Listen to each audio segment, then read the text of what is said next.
Uma pergunta que eu tenho está relacionada ao meu passado. Eu definitivamente cresci como ateu e continuei ateu por alguns anos durante a faculdade. Mas quando falamos sobre moralismo ou padrões morais, como podemos conciliar os padrões morais que vemos no Antigo Testamento com os padrões morais do Novo Testamento? Quando me refiro ao Antigo Testamento, normalmente estou falando especificamente de livros como Josué e Juízes, onde vemos os israelitas entrando em Canaã, conquistando reinos, e o texto diz para dedicar tudo à completa destruição: homem, mulher, gado, tudo destruído, queimado e morto. Também vemos mulheres sendo feitas escravas ou integradas às famílias. Por outro lado, vemos que o Deus do Novo Testamento afirma que toda vida tem valor, que cada vida tem significado e que ele morreu por esse significado, mas ainda assim vemos todas essas pessoas morrendo. Tem um monte de questões aí. Vamos pegar só a mais difícil, que eu acho que é esta aqui. Deus é imoral por matar os cananeus? É basicamente disso que você está falando em Josué.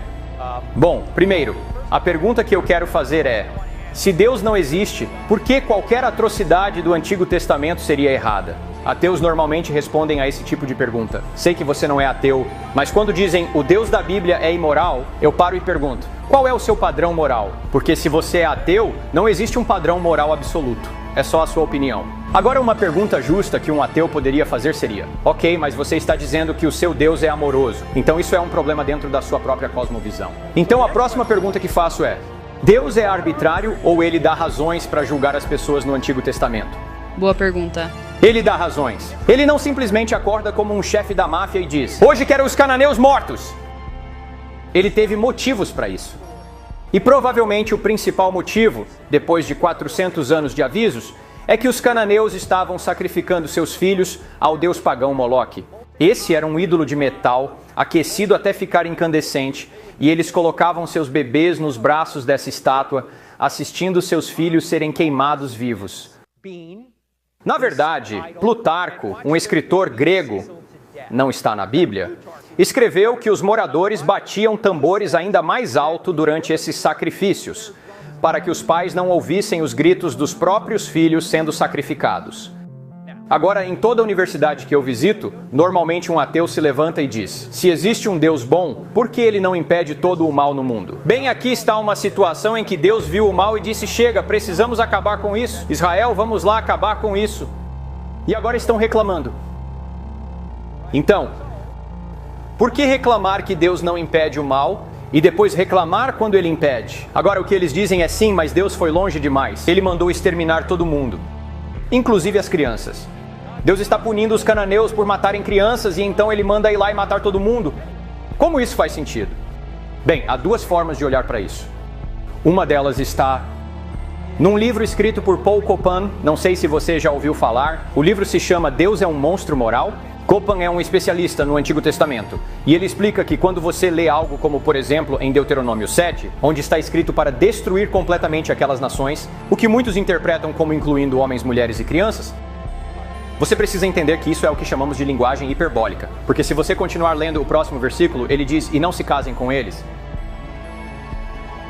Aí você para e pensa: espera, se vocês acabaram de destruir todos eles, como podem se casar com eles? Eles estão mortos! O ponto é que na cultura do Antigo Oriente Médio, usavam esse tipo de linguagem para enfatizar que deveria haver uma vitória decisiva. Não significava literalmente matar todos. É como quando a gente diz hoje: os Chiefs aniquilaram os Rams. A gente não quer dizer que os Rams deixaram de existir, certo? É só uma forma forte de dizer que eles perderam feio. Essa é uma visão. A outra é a visão tradicional. Diz que Deus realmente queria que eles tirassem aquelas vidas. Então, o que dizemos diante disso? Vamos considerar a visão mais difícil, que Deus realmente disse que todos deveriam morrer. Deus pode fazer isso? Aqui está a minha pergunta. Deus comete assassinato ao tirar vidas na Terra? Quando alguém morre, Deus está assassinando essa pessoa? Não, Deus não pode ser acusado de assassinato, porque Ele é o criador da vida. Então, quando Ele tira a vida de alguém, essa decisão pertence a Ele. Ele pode ressuscitar a vida, nós não podemos. Nós não temos autoridade para tirar a vida, mas Deus tem. Então, se Deus quiser tirar a vida de alguém, Ele pode, se tiver um motivo para isso. Ele pode até explicar o motivo, ou não, mas Ele tem autoridade para isso. Na verdade, se o cristianismo for verdadeiro, as pessoas não morrem de fato, elas apenas mudam de lugar, certo? Elas passam de uma vida para outra. Então, Deus tem o direito de levar alguém para a próxima vida, seja essa pessoa uma criança de 2 anos ou um idoso de 82. Deus pode fazer isso, nós não podemos. Agora, mais uma coisa sobre isso, Paul Copan entra em muito mais detalhes do que eu aqui.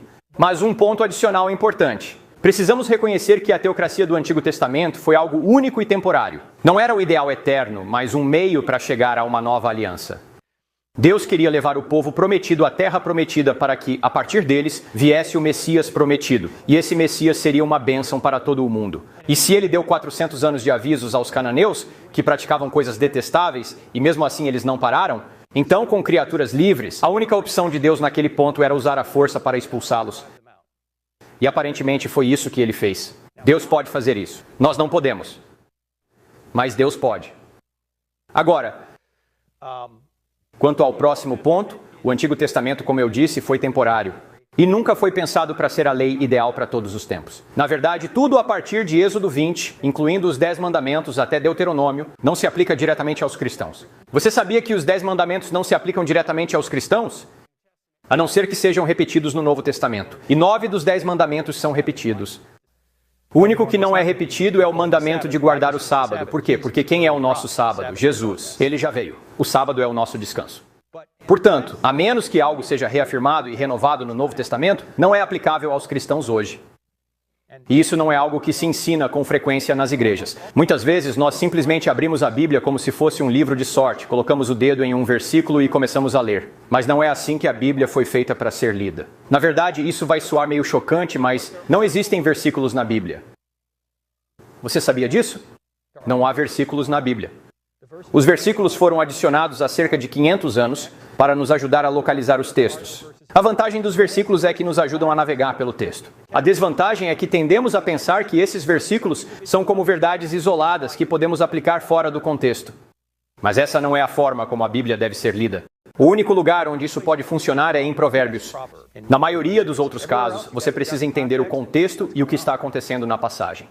Faz sentido? Sim, senhor. Ok. Tem muito mais sobre isso no livro, por sinal. Por favor, leia o livro. Não o meu. O livro de Paul Copan, chamado Deus é um Monstro Moral? Ok, obrigada. Obrigado.